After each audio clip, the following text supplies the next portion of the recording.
জ্ঞান হচ্ছে দুই প্রকার, একটা হচ্ছে ওহীভিত্তিক জ্ঞান, আর একটা হচ্ছে গায়রে ওহীভিত্তিক জ্ঞান। ওহীর জ্ঞানটা আসে কার কাছ থেকে? চিল্লায় এখন কার কাছ থেকে? আল্লাহর কাছ থেকে আসে ওহীর জ্ঞান।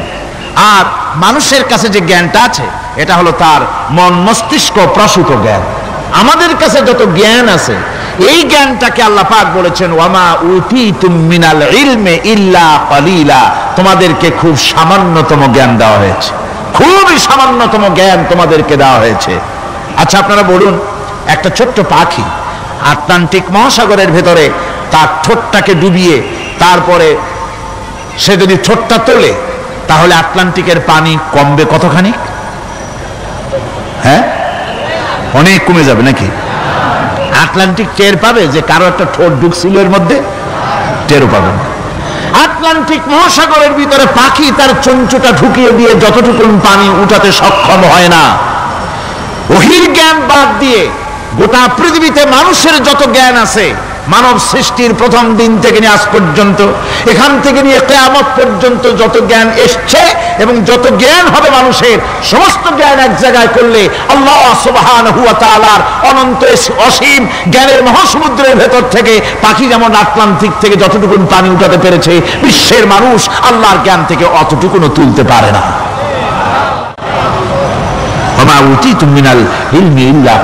খুব সামান্যতম জ্ঞান তোমাদেরকে দেওয়া হয়েছে।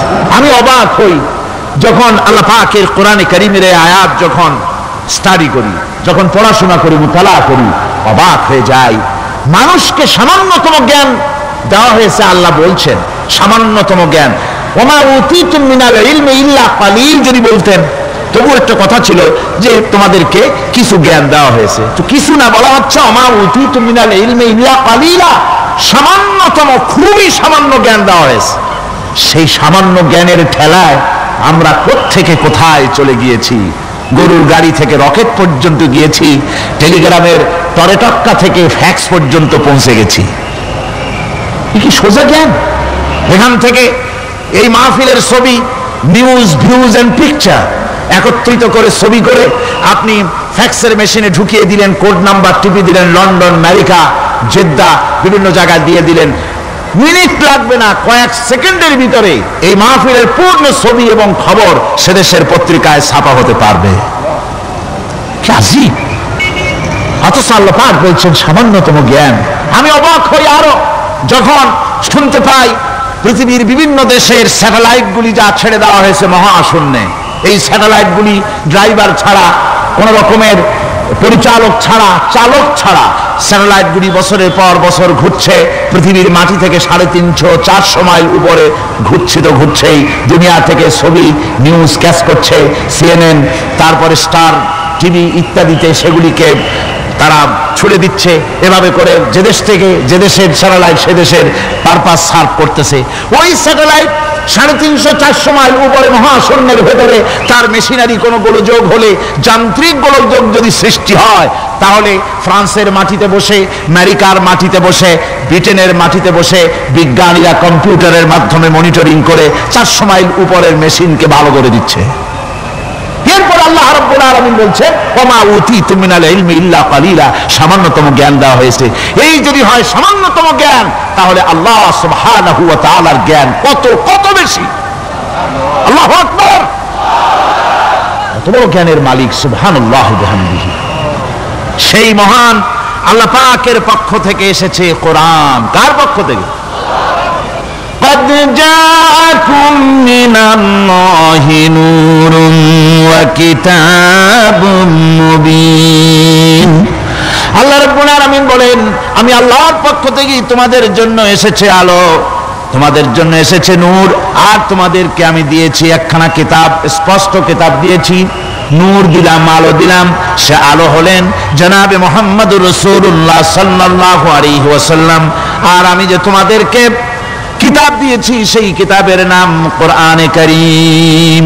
একখানা কিতাব দিলাম যার নাম কোরআন শরীফ। একখানা কিতাব দিলাম আর একটা আলো দিলাম তোমাদেরকে। আল্লাহ পাক বলছেন তিনি দয়াবান, রহমান, তিনি আমাদেরকে কোরআন শিখিয়েছেন। এই কোরআনের নাম কে রেখেছে? কে রেখেছে কোরআনের নাম? আল্লাহ। নাম শুধু কোরআনের নাম কোরআন নয়, শুধু কোরআনের নাম কোরআন, কোরআনের নাম ফুরকান, কোরআনের নাম হুদা, কোরআনের নাম শিফা, তানজিল, কোরআনের নাম কিতাব, কোরআনের নাম জিক্র। অনেকগুলি নাম আল্লাহ নিজেই কোরআনের নাম রেখেছেন। কোরআন এর অর্থ হলো সর্বাধিক পঠিত, সর্বাধিক পঠিতব্য, বহুল পঠিত। কোরআন শরীফ নাজিল হওয়ার আগে এই নাম আল্লাহ পাক দিলেন। আর আজ দেখা গেল পৃথিবীর বুকে কোরআনের চাইতে বেশি পড়া হয়েছে এমন একটা বইয়ের নাম কোন বলেন? এমন একখানা কিতাবের নাম বলেন যে কিতাবখানা কোরআনের চাইতে সবচাইতে বেশি পড়া হয়েছে, এমন একটা কিতাবের নাম বলতে পারবেন? পারবেন না। কোরআন সর্বাধিক পঠিত কিতাব। আল্লাহ রাব্বুল আলামিন এই কিতাবকে অবতীর্ণ করেছেন। আলিফ লাম রা কিতাবুন আনজালনাহু ইলাইকা লিতুখরিজান নাসা মিনাজ যুলুমাতি ইলান নূর। আলিফ লাম রা, গোটা পৃথিবীর মানুষের মুখে আল্লাহ রাব্বুল আলামিন তালা লাগিয়ে দিয়েছেন, চ্যালেঞ্জ করেছেন, দুনিয়ার সব বোঝো। কত ভাষাবিদ পৃথিবীতে আছে, আরবি ভাষায় যারা পিএইচডি করেছে, ডিগ্রি করেছে, বড় বড় নাম যারা ভাষাবিদ, তারা বলো, তারা যদি সম্ভব হয় তাহলে তারা বলুক আলিফ লাম রা এর অর্থ কি। আলিফ লাম মিম হা মিম আইন সিন কফ ইয়াসিন তাহা, পারবে কেউ অর্থ করতে? ওয়াল্লাহু আ'লামু বিমুরাদি, এর অর্থ কেবলমাত্র আল্লাহ এবং তার বান্দা যার প্রতি এই কিতাব অবতীর্ণ করা হয়েছে তিনিই বুঝতে পারেন।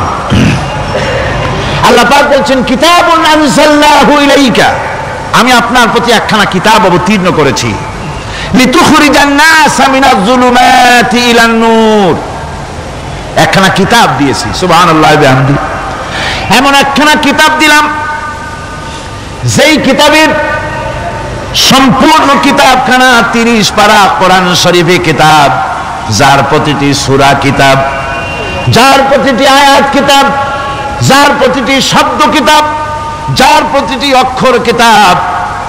এমন বিশাল কিতাব আল্লাহ রাব্বুল আলামিন আজিম কিতাব দান করলেন। আল্লাহ পাক বলেন এই জন্য দান করেছি যাতে করে আপনি মানব মণ্ডলীকে অন্ধকারের ভিতর থেকে আলোর দিকে নিয়ে আসতে পারেন। এই জন্যই এই কোরআন আমি আপনার প্রতি নাজিল করেছি। কোরআনে কারীম আল্লাহ পাক অবতীর্ণ করেছেন মানুষের কাছে, অর্থাৎ রাসূল করিম সাল্লাল্লাহু আলাইহি ওয়াসাল্লামের কাছে। এক সময় এভাবে নাজিল হয়নি, 30 পারা কোরআন একসাথে আসেনি। এসছে কিভাবে? ধারাবাহিকভাবে আস্তে আস্তে একটু একটু করে আল্লাহ পাক অবতীর্ণ করেছেন। এই কোরআন আল্লাহ নাজিল করলেন, তিনি বললেন আর রহমান আল্লামাল কোরআন, রহমান তিনি কোরআন শিক্ষা দিয়েছেন, এমন কোরআন যে কোরআনে কোনো ভুল নাই। জোরে কোন সুবহানাল্লাহ।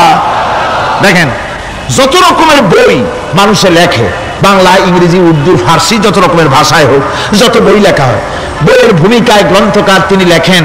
এই বই লিখতে গিয়ে ভুল ভ্রান্তি হয়ে যেতে পারে, যদি কারো চোখে ধরা পড়ে জানিয়ে দিলে পরবর্তী সংস্করণে তা পরিশুদ্ধ করতে বাধ্য থাকিব। এরকম কথা বলে না?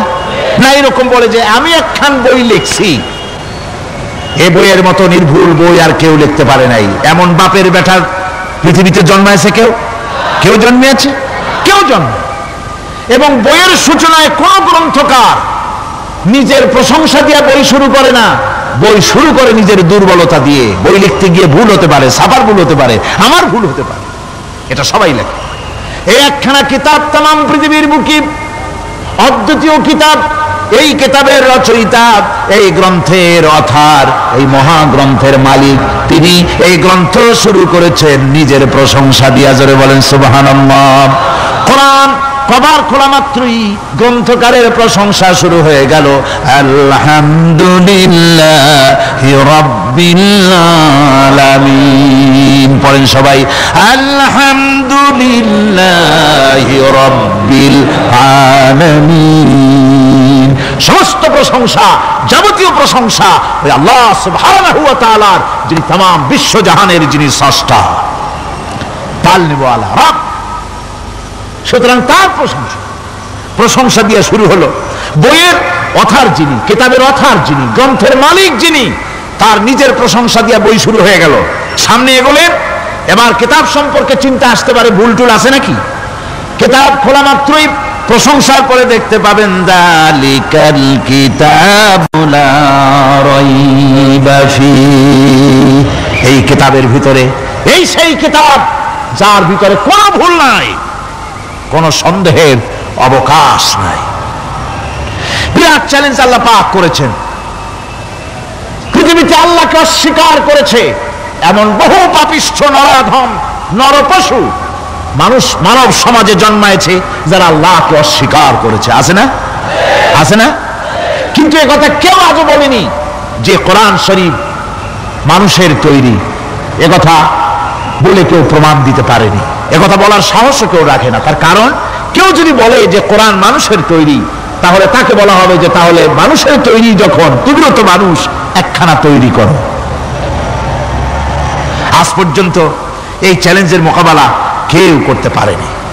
আল্লাহ রাব্বুল আলামিন বলেন, আমি ইয়াকুলুনা ইফতারাহু কুল ফাতু বিসূরাতিন মিন মিসলিহি ওয়াদউ মান ইসতাতা'তুম মিন দুনিল্লাহি ইন কুনতুম সাদিকিন। ও নবী, ওরা কি কথা বলে যে কোরআন মানুষের বানানো? যদি তাই হয় আপনি বলুন যে তোমরা তোমাদের যত রকমের সাহায্যকারী আছে সমস্ত সাহায্যকারীদের সাথে নাও আর কোরআনের সূরার মতো করে সূরা বানাও। এরপরে আল্লাহ রাব্বুল আলামিন আবার চ্যালেঞ্জ করলেন, কুল লা ইন ইসতামাতিল ইনসু ওয়াল জিন্নু আইয়াতু বিমিসলি হাদাল কুরআন। আপনি বলুন तमाम পৃথিবীর মানুষ আর জেনেরা সব একত্রিত হয়ে যাও, সবাই একত্রিত হয়ে কোরআনে কারীমের সূরার মতো করে সূরা বানায় নিয়ে আসো যদি তোমাদের পক্ষে সম্ভব হয়। আল্লাহ পাক বলেন, লা ইয়াতুনা বিমিসলিহি ওয়ালাউ কানা বা'দুহুম লিবা'দিন যাহিরা। তোমরা যদি জেনেদের সাহায্যকারী মানুষ হও, মানুষের সাহায্যকারী জেনেরা হও, तमाम পৃথিবীর মানুষ আর জেন একত্রিত হয়ে প্রচেষ্টা চালালেও আল্লাহর কোরআনের সূরার মতো করে একটা সূরা কেউ বানাতে পারবে না। পারবে? পেরেছে কেউ? আজও পর্যন্ত কেউ কোরআনে কারীমের সূরার মতো করে একটা সূরা কেউ এই পৃথিবীতে বানাতে পারেনি, কারো পক্ষে এটা সম্ভব হয়নি। আল্লাহ রাব্বুল আলামিন আবার চ্যালেঞ্জ করেন, إن كنتم في ريب مما نزلنا على عبدنا فأتوا بسورة من مثله وادعوا شهداءكم من دون الله إن كنتم صادقين। আমি আমার বান্দার উপরে যে কিতাব অবতীর্ণ করেছি এর ভিতরে সন্দেহ আছে বলে যদি মনে করো এর ভিতরে সন্দেহ আছে মানুষের বানানো, এমনটি যদি সন্দেহ হয় তাহলে কোরআনের সূরার মতো করে একটা সূরা বানাও, ছোট্ট একটি সূরা বানাও। ফাতু বিসূরাতিন, সূরা আলে ইমরানের মতো না, সূরা আরাফের মতো না, সূরা মায়েদার মতো না। ফাতু বিসূরাতিন, ছোট্ট একটি সূরার মতো করে একটা সূরা বানাও।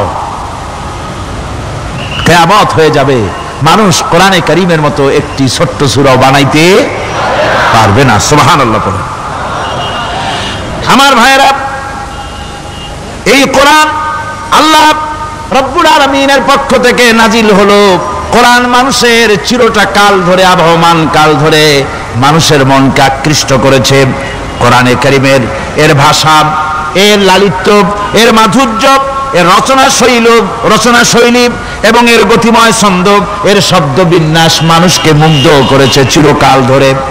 আল্লাহর নবী বলেন, এ কোরআন যখন আমি তেলাওয়াত করতেছিলাম একটা রাত্রে, যে রাতে আমার তেলাওয়াতের সামনে ছিল জেনেরা যখন আমার কাছ থেকে তেলাওয়াত শুনল, ইসমিআতু হাত্তা ক্বালু ইন্না সামি'না কুরআনান আজাবা। আমার মুখ থেকে যারা যখন তেলাওয়াত শুনল জেনারা তখন এই কথা না বলে পারে নাই। আমরা এক আশ্চর্য ধরনের কিতাব শুনেছি, জোরে বলেন সুবহানাল্লাহ। ইন্না সামি'না কুরআনান আজাবা, এক আশ্চর্য ধরনের কোরআন শুনেছি। বলতেছে সেই সব জেনেরা যাদের বয়স 1000 বছর, 1500, 2000 বছর, 500 বছর, যারা জাব্বুর শুনেছে, ইনজিল শুনেছে, তাওরীত শুনেছে, সেসব জেনেরা বলছে ইন্না সামি'না কুরআনান আজাবা, আশ্চর্য কিতাব শুনেছি। এমন এক কিতাব ইয়াহদি ইলার রুশদ, যে কিতাব শুনলে পরে শ্রোতাকে হেদায়েতের রাস্তা দেখায় দেয়, এমন এক কিতাব শুনলাম। আর এই কিতাব শোনা মাত্র ফামান্না বিহি, কোরআন শুনলাম আর ঈমান আনলাম।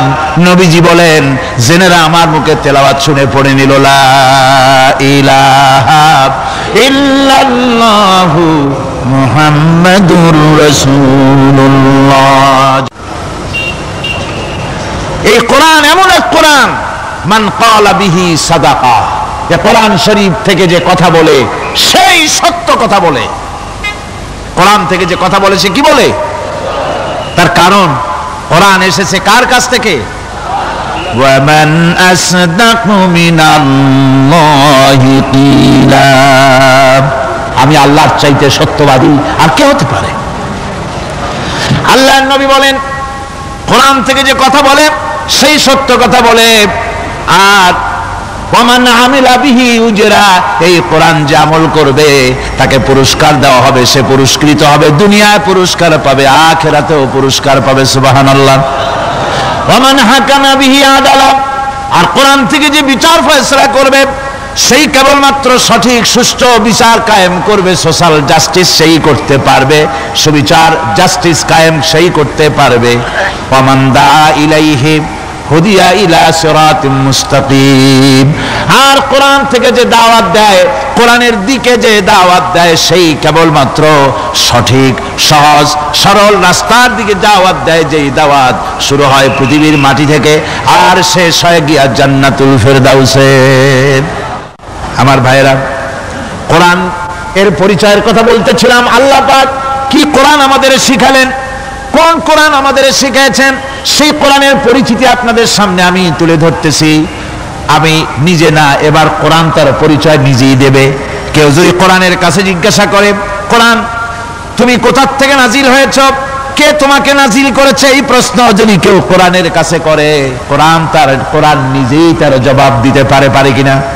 কোরআন নিজেই বলে তানজিলাম মিম্মান খালাকাল আরদা ওয়াস সামাওয়াতিল উলা, এই কোরআন নাজিল করেছেন তিনি, যিনি ওই উচ্চ আকাশ আর জমিনকে যিনি সৃষ্টি করেছেন, সেই আল্লাহ আমারে নাজিল করেছেন। কোরআনের কাছে কেউ যদি প্রশ্ন করে, ও কোরআন এই পৃথিবীতে নাজিল হওয়ার আগে তুমি কোথায় ছিলে, কেউ যদি প্রশ্ন করে, কোরআনে কারীম নিজে নিজের পরিচয় শোনায়, আমি কোথায় ছিলাম শোনো। বাল হুয়া কুরআনুম মাজিদুন ফি লাউহিম মাহফুজ, বরং এই কিতাব অতীব মর্যাদা সম্পন্ন সুরক্ষিত ফলকে লিপিবদ্ধ ছিল, আমি ছিলাম লৌহে মাহফুজে, সেখান থেকে এসেছি।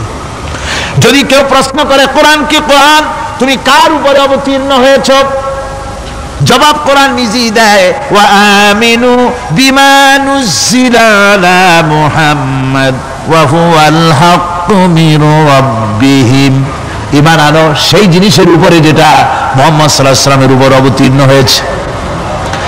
আবার অন্য আয়াতেও জবাব পাওয়া যায়, তাবারাকাল্লাযী নাযালাল ফুরকানা আলা আবদিহি লিয়াকুনা লিল আলামিনা নাযীরা, অতীব বরকতপূর্ণ মহান সত্তা সেই আল্লাহ রাব্বুল আলামিন, যিনি তার বান্দার পরে ফুরকান অবতীর্ণ করেছেন। সুবহানাল্লাহ বিহামদি।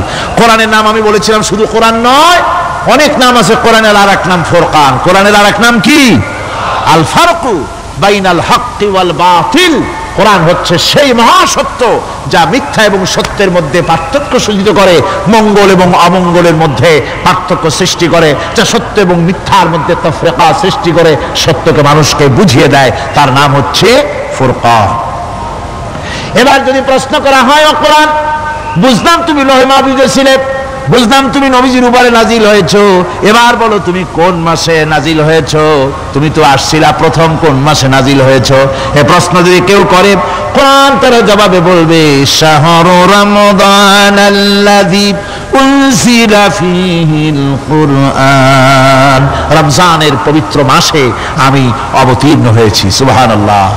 যদি প্রশ্ন করা হয় রমজানে তো আসছো, কিন্তু প্রথম নাজিল হয়েছিল কোন সময়? ওটা কি দিন ছিল না রাত ছিল? কোরআন তার জবাবে বলে ইন্না আনজালনাহু ফি লাইলাতিল কদর, কদরের পবিত্র রাতে আমি এই পৃথিবীতে আমার আগমন ঘটেছিল। যদি প্রশ্ন করা হয় বুঝলাম সবই, কেন নাজিল হয়েছে তুমি? এই পৃথিবীতে তোমার আসার উদ্দেশ্য কি? মূল কাজটা কি? এই প্রশ্ন যদি করা হয়, কোরআনে কারীম তার জবাবে বলে শোনো কেন এসেছি, লিতুখরিজান নাসা মিনাজ যুলুমাতি ইলান নূর। আমার মিশন হচ্ছে গোটা বিশ্ব মানবতাকে পুঞ্জীভূত জমাট বাঁধা অন্ধকারের ভেতর থেকে টেনে বের করে আলোর সন্ধান দিতে, আলোর দিকে আনার জন্য আমি কোরআন নাজিল হয়েছি। গোটা পৃথিবীর মানুষ আছে অন্ধকারের ভিতরে। কিসের মধ্যে? অন্ধকার কি?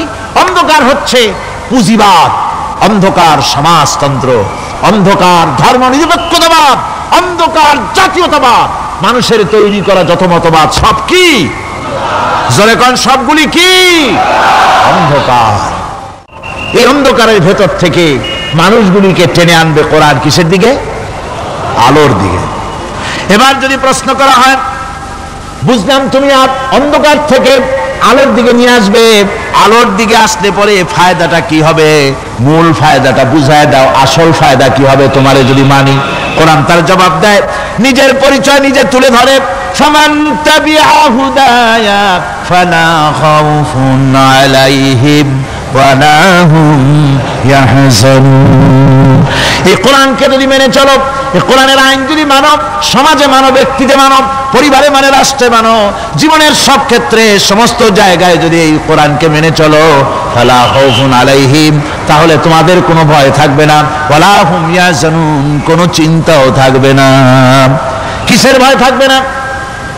কোরআনের আইন মেনে যদি চলো সমাজে ও রাষ্ট্রে, চুরির ভয়, ডাকাতির ভয়, জেনার ভয়, হত্যার ভয়, সন্ত্রাসের ভয় কোনো ভয় থাকবে না, ওয়ালা হুম ইয়াহজানুন, চিন্তাও থাকবে না। খাওয়া পড়া, শিক্ষা, চিকিৎসা, বাসস্থান, এগুলির কোনো চিন্তা থাকবে না। কোরআনের সমাজে সব কিছুর গ্যারান্টি দেওয়া হবে, সবগুলি পেয়ে যাবে। এখন যদি আবার প্রশ্ন করা হয় কোরআন বুঝলাম তোমারে মানলে পরে সব ফায়দা হবে, তাহলে এবার জবাব দাও তোমার ভিতরে কি রাজনীতি আছে নাকি? আমি তো মানুষ, আমার রাজনীতি করা লাগে। ম্যান ইজ সোশ্যাল অ্যানিম্যাল, আমরা তো জঙ্গলের পশু নই, আমরা তো মানুষ। আমাদের সমাজ আছে, আমাদের পৌর নির্বাচন আছে, আমাদের জাতীয় নির্বাচন আছে, আমাদের কলকারখানা আছে, জমিন আছে, আমাদের রাজনীতি, অর্থনীতি, সমাজনীতি আছে, পারিবারিক নীতি আছে, অনেক নিয়ম মালা আছে, নিয়ম নীতি আছে। তোমারে মানলে তোমার ভিতরে কি ওগুলো আছে নাকি সে কথা বলো। কোরআন তার জবাবে বলে وَنَزَّلْنَا عَلَيْكَ الْكِتَابَ تِبْيَانًا لِكُلِّ شَيْءٍ وَهُدًى وَرَحْمَةً وَبُشْرَى لِلْمُسْلِمِينَ। কোরআন জবাবে বলে শুনে রাখো, শুধু অর্থনীতি সমাজনীতি নয়, শুধু রাজনীতি আর শিক্ষানীতি, যুদ্ধনীতি নয়, তোমার জীবনে যা কিছু দরকার, ইহকালে যা কিছু দরকার, পরকালে সব কথাগুলি আল্লাহ রব্বুল আলামিন আমি কোরআনের সিনার ভিতরে খুলে খুলে বর্ণনা করে দিয়েছেন। সব কথা এই কোরআনে কারীমের ভিতরে রয়েছে। তোমার এমন কোনো জিনিস নাই যা তুমি কোরআনে কারীমের মধ্যে পাবে না। তোমার সমস্ত প্রয়োজন আমার বুকের মধ্যে আল্লাহ দিয়ে দিয়েছেন। বিজ্ঞান আছে, দর্শন আছে, ইতিহাস আছে, সব আছে এর মধ্যে। তবে কোরআনের মধ্যে বিজ্ঞান আছে বলে আমি এটাকে বিজ্ঞানের কিতাব বলবো না, দর্শন আছে বলে দর্শনের কিতাব আমি বলবো না, রাজনীতি আছে বলে কোরআনকে আমি রাজনীতির কোনো কিতাব বলবো না। কোরআন তাহলে কি? কোরআন হচ্ছে অর্থনীতি, সমাজনীতি, রাজনীতি, পারিবারিক নীতি, মানুষের জীবনের যা কিছু প্রয়োজন, সমস্ত নীতি মালার নীতি গ্রন্থের নাম হতেছে কোরআনে কারীম। সমস্ত নীতিমালার নীতি গ্রন্থ কোরআন। এখানে রয়েছে সব কিছুর উৎস, যেটা গ্রহণ করলে পরে মানুষ আরামে থাকতে পারবে। অমুসলিম নাগরিক বৃন্দ তাদের নাগরিক মর্যাদা পাবে। মুসলমান, কৃষক, নারী, চিকিৎসা, কৃষিবিদ, সাধারণ মানুষ, রং, বর্ণ, ভাষা নির্বিশেষে গোটা মানব সভ্যতা আরামে বাস করতে পারবে। পশু পাখিও আরামে থাকবে, গাছপালাও আরামে থাকবে, যেহেতু নির্দেশ হয়েছে বিনা প্রয়োজনে গাছের পাতাটিও ছিল না। ইসলামের সমাজ যদি চালু হয়, গাছেরাও আরাম পাবে, পাহাড়ও আরাম পাবে। চট্টগ্রামের লোকেরা যেভাবে পাহাড় কাটা আরম্ভ করেছে, এটা বড় দুঃখজনক। জুমলায় মুতারাজা একটা বলে দিলাম, অপ্রাসঙ্গিক হলেও জরুরি কথা। আপনারা পাহাড় কাটতেছেন না, আপনাদের নিজেদের পায়ে নিজেরা কুড়াল মারতেছেন। খবরদার পাহাড় কাটবেন না। আল্লাহর প্রকৃতির ভারসাম্য আপনারা নষ্ট করছেন বলে ওজোন স্তরে ফাটল ধরেছে। তা রিপেয়ার করার জন্য আজকে বিশ্বের সব বিজ্ঞানীরা হতাশ হয়ে গিয়েছে, পাগল হয়ে গেছে। কেমনে এই ওজোন স্তরের ফাটলকে রিপেয়ার করব? ওজোন স্তরটা কি? ওজোন স্তর হচ্ছে, সুবহানাল্লাহ, আল্লাহর যে কত দয়া। সূর্য, সেই সূর্যের রয়েছে আলট্রা ভায়োলেট রে, যাকে বাংলায় বলা হয় অতি বেগুনি রশ্মি। যে রশ্মিটা সৃষ্টি জগতে যদি আসে আর তা যদি কোনো প্রাণীর শরীরকে টাচ করে, তাহলে সমস্ত প্রাণী ক্যান্সার হয়ে, এক্সিমা হয়ে, বিখাউজ হয়ে, অ্যাজমা হয়ে সমস্ত প্রাণী মরে যাবে, কেউ বাঁচবে না। মারাত্মক রশ্মি। সেই রশ্মিটা যাতে সৃষ্টি জগৎকে টাচ করতে না পারে, সেজন্য আল্লাহ পাক একটা ওজোন স্তর তৈরি করেছেন। ওখানে এসে ওটা বাধাপ্রাপ্ত হয়, পৃথিবীর মাটিতে আসে না। যা কিছু পৃথিবীর মানুষের জন্য, পৃথিবীর জন্য কল্যাণকর, সেগুলি সূর্য থেকে আসতে থাকে। সুবহানাল্লাহ বিহামদি। যেটা ক্ষতিকর, সেটা আল্লাহ পাক আটকায় রাখেন। এখন সেই ওজোন স্তরে ফাটল ধরলো। কেমনে ফাটল ধরলো?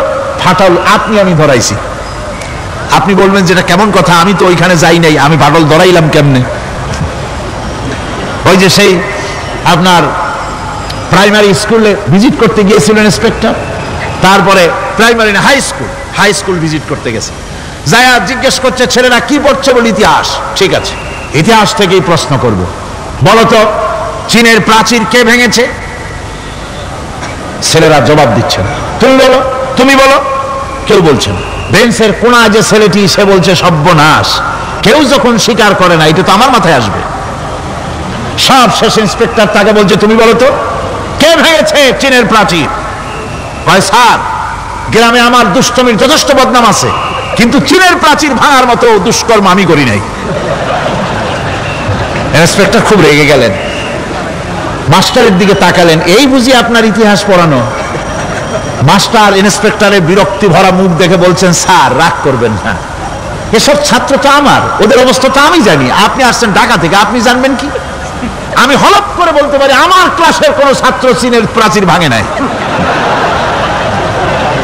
ইন্সপেক্টর রাগ হইয়া চলে গেছে হেডমাস্টারের রুমে, যায় বলছে যে আমি আপনার স্কুলের গ্রান্টকে আমি নাকচ করে দেব, মঞ্জুরি আমি ক্যান্সেল করে দেব। কেন? এই অবস্থা। হেডমাস্টার বলছে স্যার রাগ করবেন না, আপনার জন্য কিছু টাকা পয়সাও রাখছি হাদিয়া, বড় একটা চর্বিযুক্ত খাসিও জবাহ করা হয়েছে, পুকুর থেকে রুই মাছ তোলা হয়েছে। তারপরেও আমার ছাত্ররা, টিচাররা বলার পরেও যদি আপনার সন্দেহ হয়ে থাকে যে আমার ছাত্ররাই ভাঙছে, তো ওই আপনি অসন্তুষ্ট হবেন না, রাগ করবেন না স্যার। ওই প্রাচীর ভাঙতে যা খরচ লাগে আমি কিছু খরচ দেবো, তো আপনি রাগ করেন না। এখন চিন্তা করেন, স্কুলের ছাত্র থেকে শুরু করে হেডমাস্টার পর্যন্ত জ্ঞানের বহর। তো বলতেছিলাম আপনি আমি ওজনের স্তরে ফাটল ধরিয়েছি, তার অর্থ এই নয় যে আপনারা গিয়ে ওখানে কুড়াল মারিয়ে ওটারে ভাঙছেন। তাহলে ওটা কি হয়েছে? কোরআনে কারীমে রব্বুল আলামিন বলেন ওয়ামা আসাবাকুম মিন মুসিবাতিন ফাবিমা কাসাবাত আইদিকুম ওয়া ইয়াফু আন কাসীর। যত বিপদ তোমাদের উপর আরোপিত হয়, সমস্ত বিপদ তোমাদের দুই হাতের কামাই করা। কে বলছেন? আল্লাহ পাক। ওজনের স্তরে ফাটল ধরেছে, এটা বিপদ। বিশ্বের সমস্ত মানব সভ্যতা, সৃষ্টি জগতের জন্য বিপদ। এই বিপদের জন্য দায়ী পৃথিবীর মানুষ। কিরকম?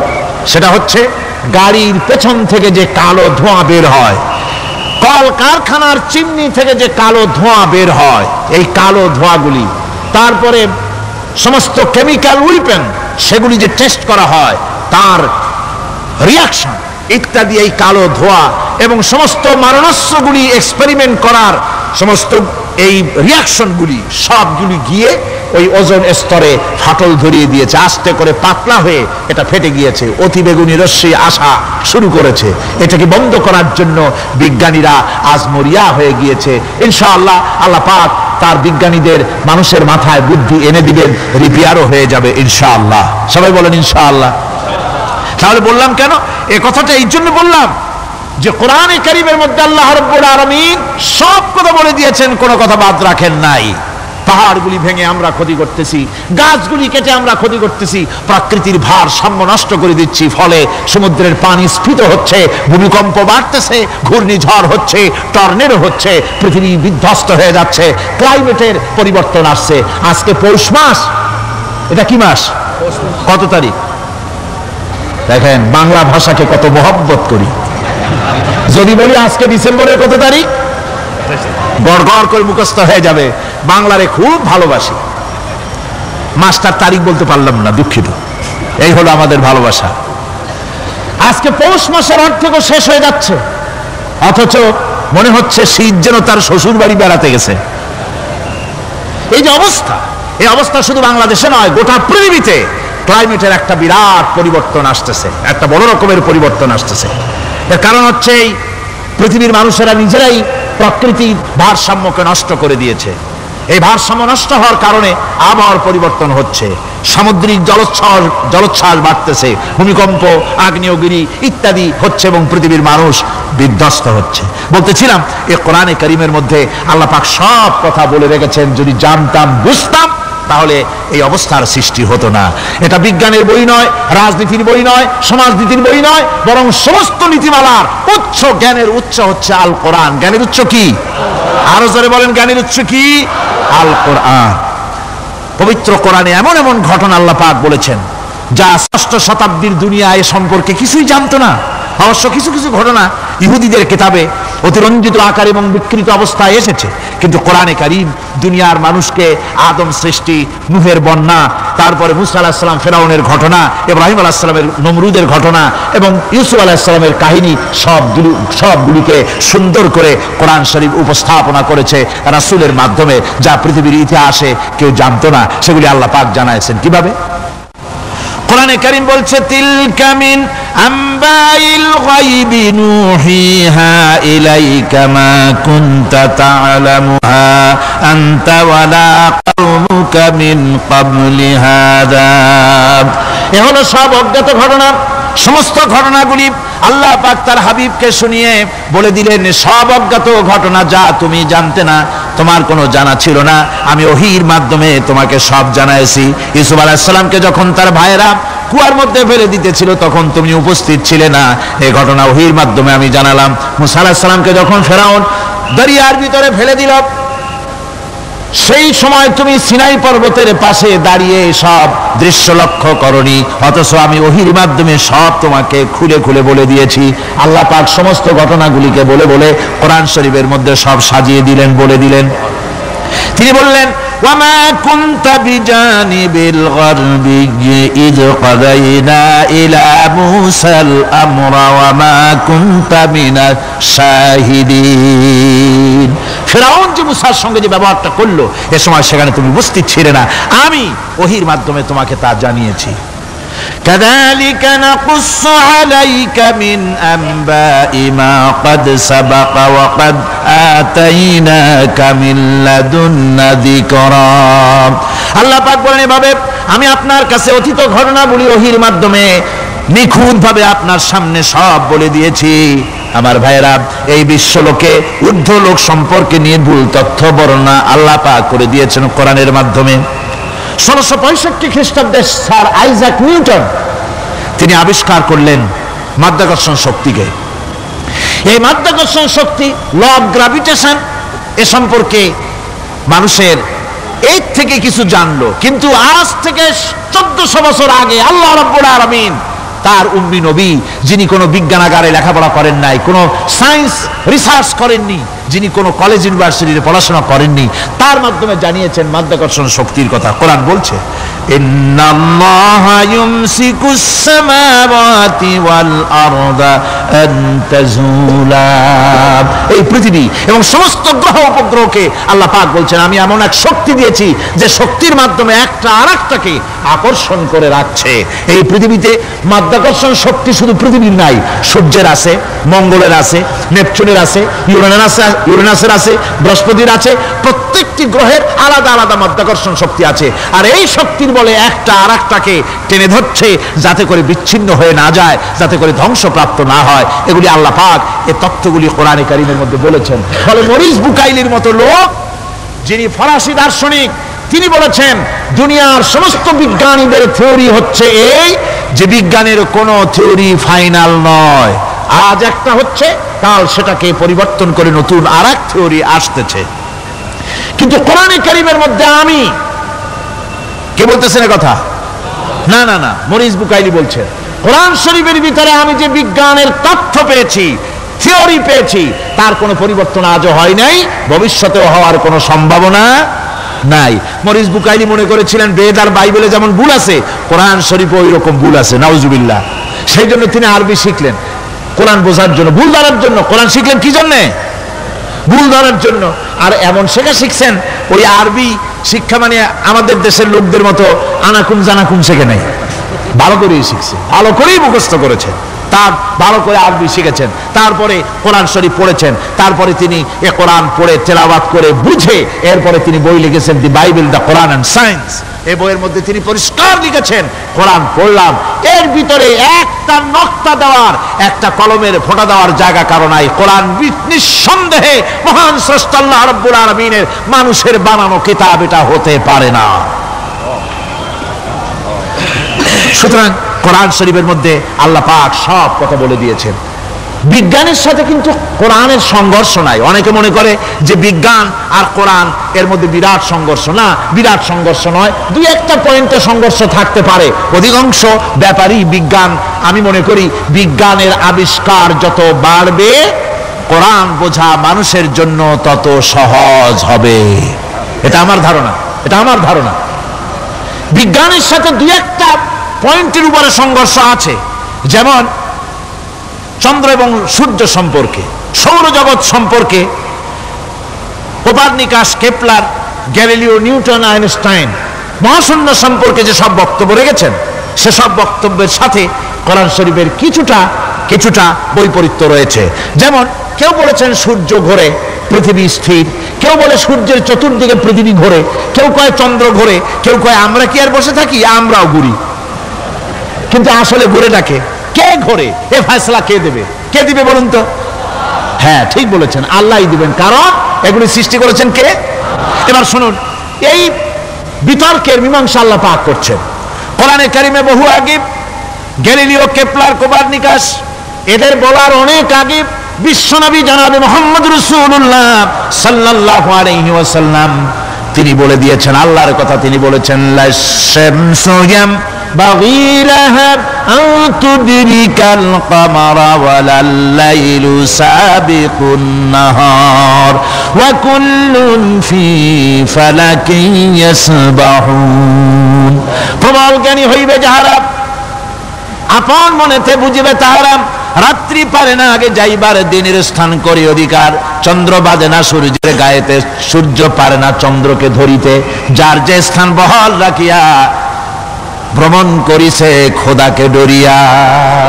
আল্লাহ রাব্বুল আলামিনকে ভয় করে সব ঘুরছে, চাঁদও ঘোরে, সূর্য ঘোরে, মঙ্গল ঘোরে, ইউরেনাস ঘোরে, বৃহস্পতি ঘোরে, পৃথিবীও ঘোরে, সব ঘুরছে তো ঘুরছেই, বন বন করে ঘুরছে, একটা নির্দিষ্ট কক্ষপথে, আপন আপন কক্ষপথে ঘুরছে, যার ফলে অ্যাক্সিডেন্ট হয় না। সুবহানাল্লাহ, জোরে বলেন সুবহানাল্লাহ। নির্ধারিত কক্ষে ঘুরছে, নির্ধারিত কক্ষে ঘুরছে। এর কক্ষগুলি আল্লাহ পাক ঠিক করে দিয়েছেন, সেই কক্ষে ঘুরতেছে, একে অপরের পথ অতিক্রম করতেছে না। আবার ওই মহাশূন্যের ভেতরে রয়েছে black hole. Black hole, black hole কি? ব্ল্যাক হোল হচ্ছে একটা বিরাট অন্ধকার গহ্বর, একটা মৃত্যুকূপ। এত বড় বিরাট ব্ল্যাক হোল মহাশূন্যে আছে, বিজ্ঞানীরা হয়রান হয়ে গেছে। তার এত বড় শক্তি, সে শুধু তারা খায় না, কোন তারকা ঘুরতে ঘুরতে যদি তার কাছে এসে যায় তারাকে খেয়ে ফেলে। কোন আলো যদি কাছে আসে, আলো শুষে নিতে নিতে আলো যার থেকে এসেছে সেটাকেও শেষ করে ফেলে। এ ধরনের একটা দারুণ আকর্ষণী শক্তি তার মধ্যে আল্লাহ সৃষ্টি করেছেন। একটা ব্ল্যাক হোল আছে মহাশূন্যের ভিতরে, সূর্য চন্দ্র গ্রহ নক্ষত্র, যে সূর্য পৃথিবীর চাইতে 13 লক্ষ গুণ বড়, এমন 2 কোটি সূর্য খাইয়া হজম করতে পারে এত বড় ব্ল্যাক হোল আল্লাহ তৈরি করে রেখেছেন মহাশূন্যের উপরে।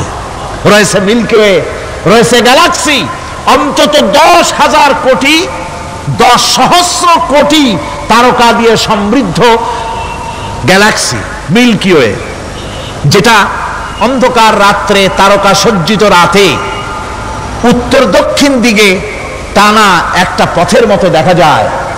এটা হচ্ছে গ্যালাক্সি, এইটাকে বলা হয় মিল্কি ওয়ে। এটা হচ্ছে ছায়াপথ, অসংখ্য তারকার মধ্যে রয়েছে। কত বড় বড় তারকা, অনেক দূরে, তাই আমরা দেখি বিন্দু বিন্দু। আসলে কি বিন্দু না, কত বড় জানেন? বিজ্ঞানীরা বলেছেন দৈত্যের মতো বিরাট বিরাট তারকা আছে, যে সূর্য পৃথিবীর চাইতে 13 লক্ষ গুণ বড়। এরকমের সূর্যের অন্তত 3 কোটি সূর্য খাইয়া হজম করতে পারে এরকম অসংখ্য তারকা মিল্কি ওয়ের ভিতরে আল্লাহ সৃষ্টি করেছেন। সুবহানাল্লাহ বিহামদিহি, সুবহানাল্লাহ। আর মানুষ লাফায়, সারাদিন মানুষ খালি লাফ দেয়, মোষ কতগুলো রাখিয়া কোন আনন্দে লাফা। কি শক্তি তোমার! মহাশূন্যের তুলনায় এই পৃথিবীর অবস্থান কি জানেন? এই জন্য যত বেশি পড়াশোনা করবেন মাথা নত হয়ে যাবে। কমিউনিস্ট হয় ছাগলেরা, বুদ্ধিমান কোনোদিন কমিউনিস্ট হয় না। কারা কমিউনিস্ট হয়? ছাগলগুলি, যাদের আকল নাই, যাদের জ্ঞান নাই, বুদ্ধি নাই, ওরাই কমিউনিস্ট হয়। কোন চিন্তাবিদ, কোন বিজ্ঞানী কমিউনিস্ট হয় না। মাথা নত হয়ে যায়, আল্লাহর এই সৃষ্টি দেখে পাগল হয়ে যায়। নিঃসন্দেহে আল্লাহ আছেন, নইলে পরে এগুলি হয় কি করে? আমি চিন্তা করি পাই না কমিউনিস্ট হয় কেমন, কতখানি পাগল হইলে হয়। ছোট্ট একটা রুমাল দেখলে মনে করি কোন তাঁতি এটারে বানাইছে, একটা এই কি জানি কয় মাইক দেখলে মনে করি কেউ এটাকে বানাইছে, টেবিল দেখলে মনে করি কেউ বানাইছে, ফ্রিজ দেখলে মনে করি বানাইছে কেউ, একটা সুই দেখলে মনে করি কেউ এটাকে বানাইছে। আর এই বিশাল পৃথিবী, ওই বিশাল আকাশ, কমিউনিস্টরা কয় এমনি এমনি হয়েছে। আমার বন্ধুগণ, মাথা নত হয়ে আসবে চিন্তা করলে কি বিশাল সৃষ্টি আল্লাহ পাকের। এই ছায়াপথ, এই গ্যালাক্সি, এর তুলনায় পৃথিবীর অবস্থান কোথায়? পৃথিবীর অবস্থানটা হচ্ছে, আমার হাতে এটা একটি কলম,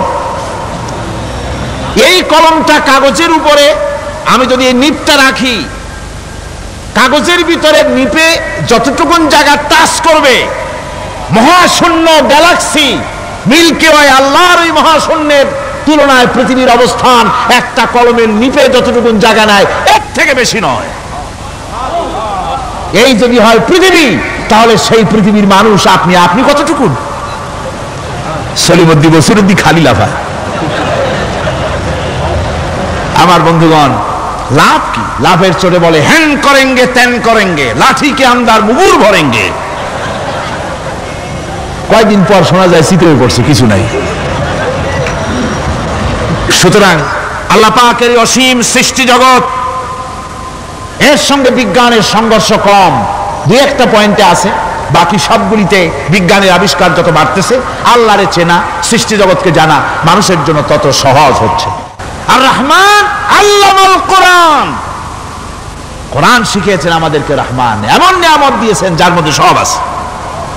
মানুষ সৃষ্টির ব্যাপারে, মানব সৃষ্টির ব্যাপারে নির্ভুল তথ্য যদি পেতে হয়, তাহলে কার কাছে যাব? জোরে কোন? আল্লাহর কাছে যেতে হবে।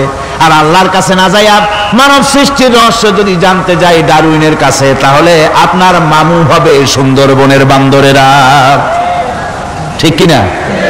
বান্দরেরা হবে মামু, সিম্পাজি ওরাং ওটাং হবে আপনার নানার দাদা। তার কারণ ডারউইন সাহেব বলেছেন মানুষ এর পূর্বপুরুষ হলো বাঁদর, সিম্পাজি, ওরাং ওটাং, এটা হলো তার থিওরি অফ ইভলিউশন। বিবর্তনবাদের এই বিবর্তনবাদের থিওরি পেশ করতে গিয়ে তিনি বলেছেন মানুষ হলো বান্দরের জাত। আরে বেটা, তুই বান্দরের জাত, নিজের লেজ কাটিয়া সকলের লেজ কাটা আরম্ভ করতে যাচ্ছে। কি পাগলের পাগল মানুষ হয়েছে বান্দরের জাত। আশ্চর্য কথা। কেমনে কইলে? তো বললো যে সিম্পাজি দেখছে, তো সে সিম্পাজি দেখে তার মনে হয়েছে যে মানুষ ওরকমই তো দেখা যায়, তো মানুষ বুঝি বান্দর থেকেই আসছে। আমি বলি পৃথিবীতে এমন পাগল আমি কোনোদিন দেখিও নাই, শুনিও নাই যে কোনো পাগল পাবদা মাছ দেখে বলেছে যে এটা হচ্ছে বোয়াল মাছের পূর্বপুরুষ। টাকি মাছ দেখে কোন ছাগলেও বলেছে আজ পর্যন্ত যেটা হলো শোল মাছের পূর্বপুরুষ। পুঁটি খাইতে খাইতে আস্তে আস্তে বিরাট শোলে পরিণত হয়ে গেছে, কোনো পাগলেও বলেনি। আচ্ছা মেনে নিলাম দারুন সাহেবের থিওরি, মেনে নিলাম 1 সেকেন্ডের জন্য যে বান্দর থেকেই মানুষ হয়েছে। এখনো তো বানর প্রজাতি আছে না শেষ হয়ে গেছে? আছে কিনা? তাহলে সুন্দরবনে যান, যে দেখুন কোন বাঁদর কি এ পর্যন্ত দেখা গেছে যে কোমর পর্যন্ত মানুষের মতো হয়ে গেছে, আর একটু দুধ আর পনির আর একটু এই শুটকি মাছ লোটটা ফিস খাওয়াইলে আর কদিনের মধ্যে এই বান্দরটা মানুষ হয়ে যাবে? হয়েছে এরকম? বাঁদরের 12 আনা মানুষ হয়ে গেছে, 14 আনা মানুষ হয়ে গেছে, আর অল্প একটু বাকি। এরকম দেখা গেছে কোথাও? দেখা যায়নি। এগুলি পাগলামি কথা, পাগলামি কথা। মানুষ বানর থেকে আসেনি, মানুষ ওরাং থেকে আসেনি, মানুষ সিম্পাজি থেকে আসেনি। মানুষ এসছে কোত্থেকে? এটা জানতে হলে এই নির্মূল তথ্য জানার জন্য আসতে হবে কোরআনের কাছে। কার কাছে? আল্লাহ রাব্বুল আলামিন তার হাবিবের মুখ থেকে মানব সৃষ্টি রহস্য তিনি উদ্ঘাটন করে দিয়েছেন। তিনি বলেছেন, দুনিয়াবাসীকে শুনিয়েছেন, ফালয়ানজুরিল ইনসানু মিম্মা খুলিক খুলিকা মিম্মা ইন দাফিকিন ইয়াখরুজু মিন বাইনিস সুলবি ওয়াত তারাইব। আল্লাহ পাক বলেন, মানুষ কি তার সৃষ্টির রহস্য দেখে না? কেমনে তাকে আমি সৃষ্টি করেছি? মায়ের বক্ষ পিঞ্জর থেকে, বাপের পৃষ্ঠ থেকে সবেগে নির্গত এক ফোঁটা নাপাক পানি দিয়ে আমি আল্লাহ মানুষকে সৃষ্টি করেছি। বান্দর থেকে নয়, ওরাংওটাং থেকে নয়, সিম্পাজি থেকে নয়, মানুষের অরিজিন মানুষ। আদম থেকে তোমরা জন্মগ্রহণ করেছো, আদম এসেছে মাটি থেকে, তোমরা এসেছো আদম থেকে। সুবহানাল্লাহি ওয়া বিহামদিহি। এটাই হলো মানব সৃষ্টির রহস্যের কথা আল্লাহ পাক বলে দিয়েছেন। অন্যত্র আল্লাহ বলেন, ইন্না খালাকনাকুম মিন তুরাবিন সুম্মা মিন নুতফাতিন সুম্মা মিন আলাকাতিন সুম্মা মিন মুদগা। নিষ্প্রাণ মাটি থেকে তোমার উৎপত্তি হয়েছে, আর এই নিষ্প্রাণ মাটি দিয়ে তোমাকে তৈরি করা হয়েছে। এগুলি মাতৃগর্ভের ভিতরে গিয়া নাপাক পানি ফোঁটা জমাট রক্ত হয়েছে, গোশত হয়েছে, তারপরে মানুষের আকৃতি দিয়েছি, আর এরপরে বাচ্চার আকারে মায়ের পেট থেকে আমি আল্লাহ মানুষ করে তোমাকে বের করেছি। সুতরাং মানব সৃষ্টি রহস্যের কথা বিজ্ঞানের সাথে যেটা সাংঘর্ষিক হবে কোরআনের সাথে, আমরা সেটা মানতে পারি না। আমাদেরকে মানতে হবে মূল জ্ঞানের কিতাবটা। মূল জ্ঞানের কিতাব কোনটা? জোরে কন্ত কোনটা? কোরআন। এখানে সব কথা আল্লামাল কোরআন। কোরআন শিখিয়ে মানুষকে আল্লাহ পাক সবচাইতে বড় দয়া করেছেন, এর থেকে বড় দয়ার হয় না। কোরআন শিখিয়েছেন আমাদের, যার মধ্যে সমস্ত তথ্যের কথা আল্লাহ পাক বলেছেন। The universe and doctor Einstein বইয়ের ভিতরে লেখা হয়েছে যে একদিন এমন হবে যখন ধীরে ধীরে সূর্য তার আরো হারিয়ে ফেলবে, চন্দ্র নিষ্প্রভ হয়ে যাবে, আর পৃথিবী আস্তে আস্তে তার গতি হারিয়ে ফেলবে। একথা আজকের বিজ্ঞানীরা অথবা আজ থেকে কয়েক বছর আগের বিজ্ঞানীরা একথা বলছেন। কিন্তু রাসূল করিম সাল্লাল্লাহু আলাইহি ওয়াসাল্লামের মুখ থেকে আজ থেকে 1400 বছর আগে, যিনি বিজ্ঞানাগারে মোটেও পড়াশোনা করেননি, লিখতে জানেন না, পড়তে জানেন না, সই করতে জানেন না, বিজ্ঞান আজ যে কথা বলছে সেই কথা 1400 বছর 1500 বছর আগে রাসূল করিমের মুখ থেকে আল্লাহ পাক বলছেন। কোরআনে কারীম বলছে, ইয়াসআলু আইয়ানা ইয়াউমুল কিয়ামা ফাইদা বারিকাল বাসারু ওয়া খাসাফাল কামারু ওয়া জুমিআশ শামসু ওয়াল কামার। হে রাসূল, রাসূলের কাছেরা জিজ্ঞাসা করে কিয়ামত কবে হবে? আল্লাহ পাক বলেন, বলে দিন যেদিন চন্দ্র তার আলো হারিয়ে ফেলবে, যেদিন সূর্য তার আলো হারিয়ে ফেলবে, আর চন্দ্র আর সূর্য সব একাকার হয়ে যাবে। আর যারা বলছে বলছে চাঁদে আলো থাকবে না।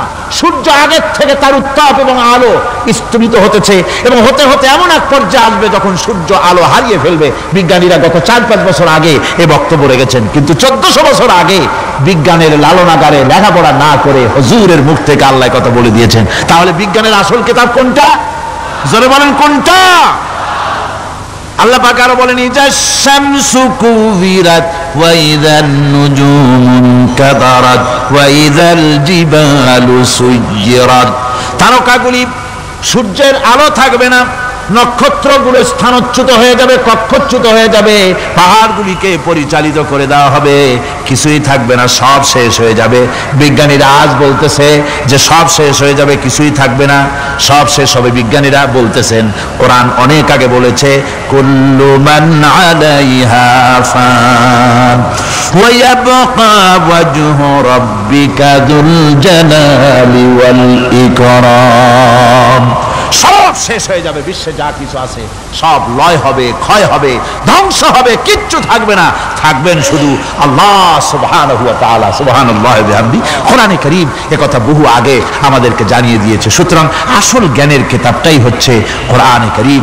এই কোরআনের কাছে আমরা যত যেতে পারবো, যত কোরআন বুঝতে পারবো, ততই আমাদের জন্য আমরা সমৃদ্ধ হতে পারবো, আমাদের উপর আল্লাহর রহমত আসবে, আমরা সমাজ চালাতে পারবো, আমরা দেশ চালাতে পারবো, আমরা দুনিয়ায় শান্তি পাবো, আমরা আখিরাতেও মুক্তি লাভ করতে পারবো।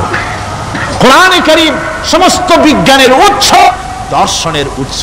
এইটা না জানলে কিছুই জানা হয় না, এইটা জানা হলে সব জানা হয়। পণ্ডিত আপনার ডক্টর শহীদুল্লাহ, আল্লাহ জান্নাত নসিব করুন, সবাই বলুন আমিন।